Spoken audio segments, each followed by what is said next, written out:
चलो, पहला क्वेश्चन, दिल्ली सल्तनत काल में भारत की राजभाषा क्या थी? राजभाषा मतलब जिसमें राजकीय कार्य होते थे। राजभाषा देखो, जो 1206 ईस्वी से 1526 ईस्वी तक दिल्ली सल्तनत रही, जिसमें आपके तुर्कों का शासन रहा था या अफगानों का रहा था, उस काल में जो भारत की राजभाषा थी, जो भी राजकीय कार्य होते थे वो हिंदी में ही होते थे।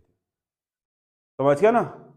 टोडरमल की सलाह पर अकबर ने राजभाषा फारसी बनाई थी। बाद में मुगल काल में, अकबर के काल से राजभाषा अंग्रेजों के काल तक फारसी रही थी। समझ गया ना? और जो दिल्ली सल्तनत का काल है, समझ गया ना, जिसमें आपका गुलाम वंश ने शासन करा, तुगलक वंश, खिलजी वंश ने करा, तुगलक वंश ने करा, सैयद वंश और लोधी वंश, उनके शासन काल में भारत की राजभाषा हिंदी ही थी। ठीक है। पश्चिमी हिंदी की सबसे प्रमुख बोली कौन सी है? पश्चिमी हिंदी की सबसे प्रमुख बोली कौन सी है? ब्रज भाषा। सबसे प्रमुख यही है, क्योंकि इस बोली का जो साहित्य है, पश्चिमी हिंदी का सबसे समृद्ध साहित्य किसका है? ब्रज भाषा। ठीक है, इसीलिए इसका ए सही होगा। अगला क्वेश्चन है, मैंने यह कुर्सी 100 रुपए में खरीदी, इस वाक्य में दोष है।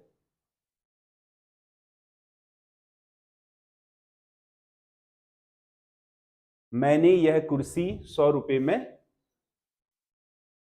खरीदी, इस वाक्य में दोष है। इसमें दोष है, मैंने यह कुर्सी 100 रुपए की खरीदी होना चाहिए। 100 रुपए की खरीदी, तो दोष क्या है? परिसर्ग, यानी कि परिसर्ग किसे बोलते हैं? कारक चिन्ह को। किससे संबंधित दोष है? कारक से संबंधित दोष। ठीक है। अगला क्वेश्चन है, टके की मुर्गी 9 टके महसूल, कहावत का अर्थ है। मतलब मुर्गी की कीमत का, उसके मतलब जो आपके क्या हैं अन्य खर्चे, वो ज्यादा। समझ गया ना? तो इसका मतलब ये हुआ कि कम जो आपके महत्व की वस्तु है उसको भी अधिक महत्व देना, मतलब कम कीमती वस्तु को भी अधिक मूल्य देना। ये ए सही होगा इसका आंसर। ठीक है। अगला क्वेश्चन है, सरकारी पत्रों में अनावश्यक है, मतलब जो नहीं होना चाहिए। स्पष्टता व शुद्धता, वो तो किसी भी पत्र के लिए आवश्यक है। क्रमबद्धता, वो भी पत्र के लिए आवश्यक होती है, क्योंकि औपचारिक पत्रों को क्रमबद्ध शैली में ही लिखाया जाता है। ऊपर पत्रांक पड़ेगा, फिर दिनांक पड़ेगा, फिर प्रेषक होगा, समझ गया ना? सॉरी, प्रेषक होगा, फिर प्रेषित जिसे प्राप्त करना है वो होगा, फिर विषय लिखा होगा, फिर उसके बाद आपका संबोधन होगा, फिर उसके बाद मैटर होगा, फिर नीचे से आपका जो भी भवदी वगैरह है वो लिखा होगा। इस तरीके से क्रमबद्ध होना बहुत जरूरी है। ये नहीं कि आप प्रेषिति की जगह विषय लिख दो, ऐसा नहीं हो सकता। क्रमबद्धता भी जरूरी है। संक्षिप्तता मतलब बड़ी से बड़ी बात को कम से कम शब्दों में कहना, क्योंकि उच्च अधिकारियों के पास समय की बहुत कमी होती है। अगर आप बड़ा चढ़ा करके खूब सारा लिखोगे तो वो पढ़ नहीं पाएगा पत्र को पूरी तरीके से। अपनी पूर्ण बात को आप कम से कम शब्दों में लिखोगे तो क्या होगा? वो आपकी बात को पढ़ भी लेगा और जल्दी से जल्दी उसे समझ भी लेगा। इसलिए संक्षिप्त भी होने चाहिए, कम से कम शब्दों में लिखे होने चाहिए। तो ये तीन तो है ही। व्यक्तिगत शैली नहीं होनी चाहिए, क्योंकि अनौपचारिकता नहीं होती है, बल्कि क्या औपचारिकता होती है किसी भी सरकारी पत्र में। तो ये इसका सही आंसर होगा। कौन सा एक प्रेमचंद्र का उपन्यास नहीं है? प्रेमचंद्र का उपन्यास नहीं है। रंगभूमि उपन्यास है, मंगलसूत्र उपन्यास है। मंगलसूत्र सबसे अंतिम उपन्यास था प्रेमचंद्र का, अधूरा ही रह गया, ये पूरा नहीं कर पाए, मृत्यु हो गई थी। निर्मला भी उनका क्या है? उपन्यास है। पंच परमेश्वर कहानी है उनकी, क्या है? कहानी, उपन्यास नहीं है। इसलिए इसका सही आंसर डी होगा।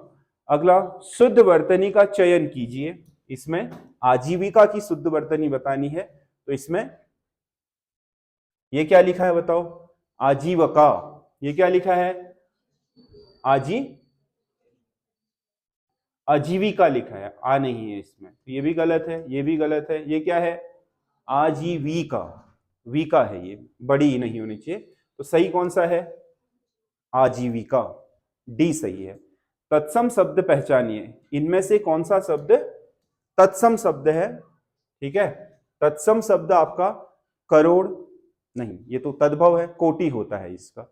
ये क्या है? कुंभकार। कुम्हार को क्या बोलते हैं संस्कृत में? कुंभकार, यही सही है। देखो कपास को क्या बोलते हैं? करपट, संस्कृत में क्या बोला जाता है?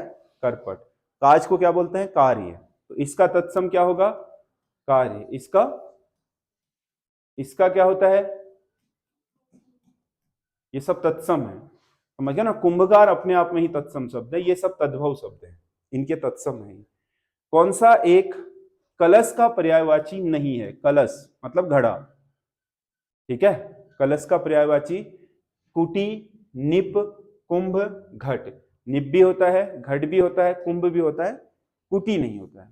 कुट तो होता है, ये तो है, कुटी नहीं है। कुटी तो किसको बोलते हैं? घर को या झोपड़ी को, समझ गया ना। आवास को कुटी बोलते हैं। ये आपका किसका? इसका पर्यायवाची नहीं होगा। अगला क्वेश्चन है,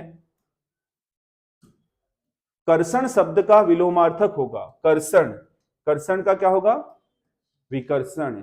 ये वैसे भी अब कर्षण नहीं है, अब कृषण है ये, समझ गया ना। ये तो शब्द ही गलत है, ये क्या है? विकर्षण। कर्षण का क्या होगा? विकर्षण। अगला क्वेश्चन है, छंदों में एक चरण की समाप्ति पर कौन सा विराम चिन्ह का प्रयोग, कौन सा विराम चिन्ह प्रयोग में लाया जाता है? एक चरण मतलब छंद में 4 चरण होते हैं ना, दोहे में भी 4 चरण होते हैं, सोरठे में भी 4 होते हैं, समझ गया ना। किसी में 16 होते हैं, किसी में आपके 28 चरण होते हैं, हर किसी छंद में अलग अलग चरण होते हैं। हर चरण की जो आपकी समाप्ति होती है, जैसे आपने कहा क्या, पोथी पढ़ पढ़ जग भया, पंडित भया न कोई। अब यहां तो पूर्ण विराम लगेगा, लेकिन एक चरण तो यहीं खत्म हो गया, ये दूसरा चरण है। फिर इसमें 2.5 अक्षर प्रेम का, पढ़े सो पंडित होए। 2.5 अक्षर प्रेम का, ये तीसरा चरण होगा। पढ़े सो पंडित होए चौथा चरण होगा। तो इसमें पहला चरण क्या है? पोथी पढ़ पर जग भय, समझ गया ना। तो इसका मतलब क्या है? यहां पर ये कह रहा है कि छंदों के एक चरण की समाप्ति पर, यानी कि एक चरण समाप्त होगा तो कौन सा चिन्ह लगेगा? तो वहां लगता है क्या? अल्प विराम।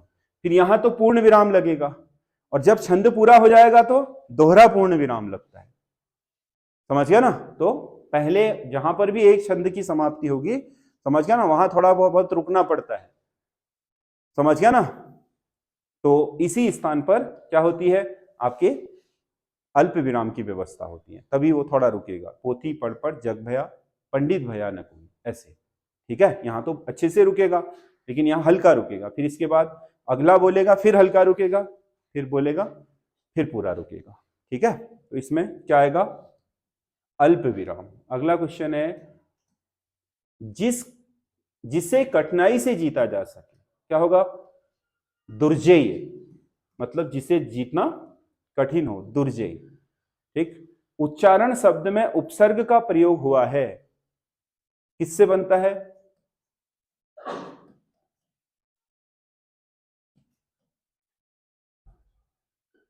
उत्धन चारण, समझ गया ना। ये कैसी संधि है वैसे?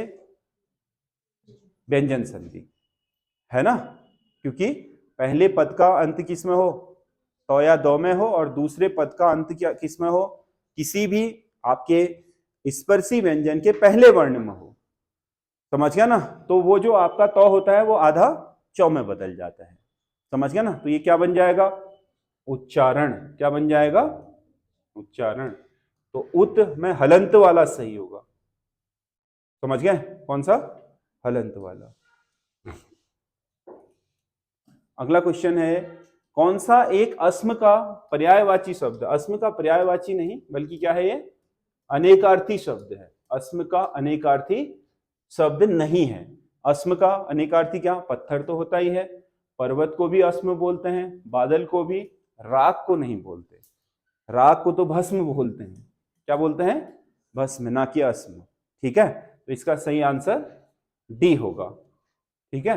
अगला क्वेश्चन है, घनानंद शब्द में कौन सी संधि होगी? घनानंद शब्द में कौन सी संधि होगी? घनानंद का संधि विच्छेद करो, क्या बनेगा? घन धन आनंद। इसमें क्या है? अंतिम पद अ, और इसमें क्या है? आ। बनेगा क्या? आ। तो कौन सी संधि होगी? दीर्घ संधि। घनानंद में कौन सी संधि होगी? दीर्घ संधि। अगला क्वेश्चन है, हिंदी शब्दकोश में क के बाद कौन सा व्यंजन दिखाई देगा? हिंदी शब्दकोश में क के बाद कौन सा व्यंजन दिखाई देगा?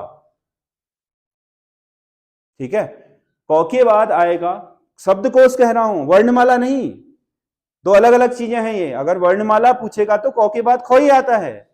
यहां पर शब्दकोश डिक्शनरी की बात कर रहा है, डिक्शनरी में अगर व्यवस्थित करें तो क्या आएगा? समझ गया ना? क के बाद आएगा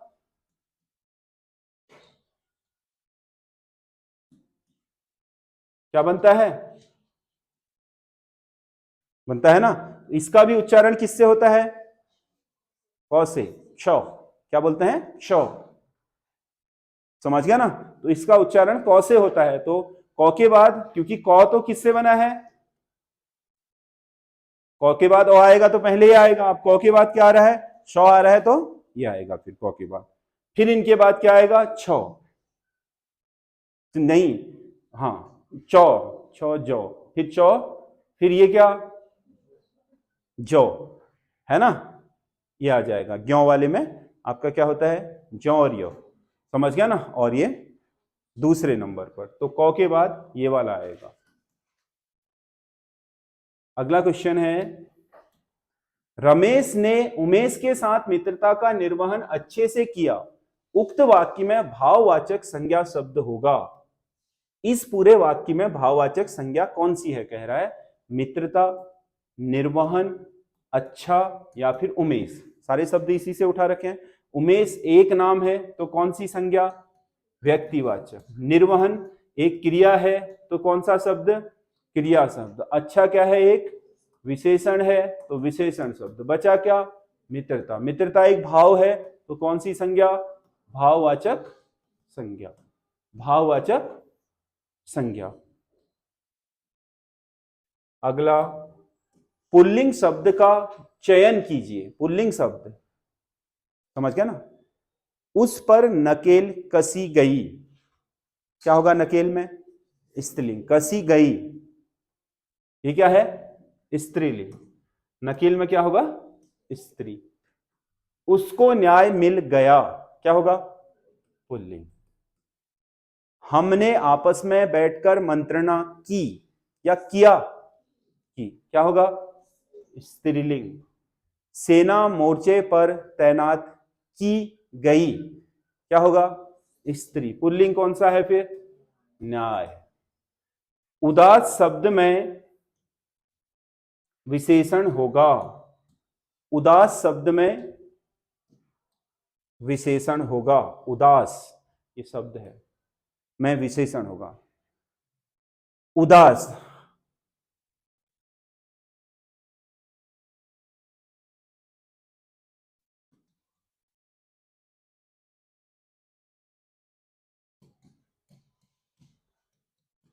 उदास लोग दुखी होते हैं। ठीक है, लोग क्या हुए? संज्ञा, यानी कि क्या होगा? संज्ञा का मतलब विशेष। उदास क्या हुआ? इसका विशेषण। ये लोगों की क्या बता रहा है? दशा या स्थिति। दशा, स्थिति, आकार, गुण, दोष, रंग, रूप दर्शाने वाले विशेषण क्या होते हैं? गुणवाचक विशेषण। क्या होते हैं? गुणवाचक विशेषण। किसी की क्या बता रहा है? स्थिति। ठीक है। हंस पत्रिका का आरंभ किसने किया था? हंस बहुत फेमस पत्रिका रही, समझ गए, और इसका प्रकाशन शुरू किया था किसने? प्रेमचंद ने। ठीक है, तो ये आपके क्वेश्चन है। आप लोग इस पेपर पे जो मैं आज को आपको प्रैक्टिस करा रहा हूं ना, ये पेपर लोक सेवा आयोग के जो आपका आने वाला आपका दरोगा का पेपर है उसकी तर्ज पर है। ग्रामर तो हर जगह ही काम आएगा। जैसे आपने पिछले दिन देखा होगा, जो आपका यूके ट्रिपल एससी ने पेपर कराया था, समझ गया ना? कौन सा वाला? आबकारी वाला, समझ गया ना? अब उसमें ग्रामर तो यही थी 10 नंबर का जो, लेकिन उसने अलग पूछा। उनका सिलेबस अलग है, ये ध्यान में रखना। अभी फिलहाल हमारे जो प्रैक्टिस सेट चल रहे हैं तो यूके ट्रिपल एससी की तर्ज पर नहीं चल रहे हैं। यूके ट्रिपल एससी की इसीलिए क्या, आप ये मत सोचिएगा कि हम वो क्यों ना पढ़ें। अगर लोक सेवा आयोग का पेपर देना है तो लोक सेवा आयोग ने अभी तक उत्तराखंड की स्थानीय शब्दावली को एक बार भी नहीं पूछा है, और न ही कहीं पर उसने क्या अपने सिलेबस में ये मेंशन करा है। समझ गया ना, ये ध्यान रख लेना। इसीलिए सब जगह के लिए एक जैसा पढ़ के जाना मूर्खतापूर्ण है। जैसे जिस आयोग की तैयारी कर रहे हो उसके हिसाब से तैयारी करना बहुत जरूरी है, जिसका पेपर है। समझ गया ना, इसीलिए ये सिलेबस आपका लोक सेवा आयोग के अकॉर्डिंग है। लेकिन जो ग्रामर वाला पोर्शन पढ़ रहे हो वो तो सभी जगह काम आएगा। समझ गया ना, जो आपका यूके ट्रिपल एससी पेपर करा रहा है उसके लिए आपको अतिरिक्त रूप से पढ़ना होगा क्या, उत्तराखंड की स्थानीय शब्दावलियां और मुहावरे लोकोक्तियां जो भी होती हैं स्थानीय भाषा में जो प्रचलित कहावतें हैं उनसे पूछ रहा है या शब्दावली पूछ रहा है। समझ गया ना, वो यूके ट्रिपल एससी के सिलेबस में है केवल, बस। समझ गया ना, वो लोक सेवा आयोग के सिलेबस में नहीं। और दरोगा किसने कराना है आपका, लोक सेवा आयोग ने। समझ गया ना, अभी दरोगा का आपका पूरा सिलेबस हुआ नहीं है, इसीलिए मैं अभी साहित्य बहुत ज्यादा डाल नहीं रहा हूं। समझ गया ना, धीरे धीरे ये साहित्य बढ़ाऊंगा जैसे जैसे आप संख्या बढ़ रही है आपके साहित्य में, ठीक ठाक आपने लिख लिया, 9वीं 10वीं का लगभग सिलेबस आपका कवर होने वाला है। समझ गया ना, तो आपको आगे बढ़ते हुए वो भी आपके कराते जाऊंगा मैं। समझ गया ना, इसीलिए आप बिल्कुल भी कंफ्यूज ना रहे कि कौन सा सिलेबस किस तरीके से करना है। ठीक है, चलो।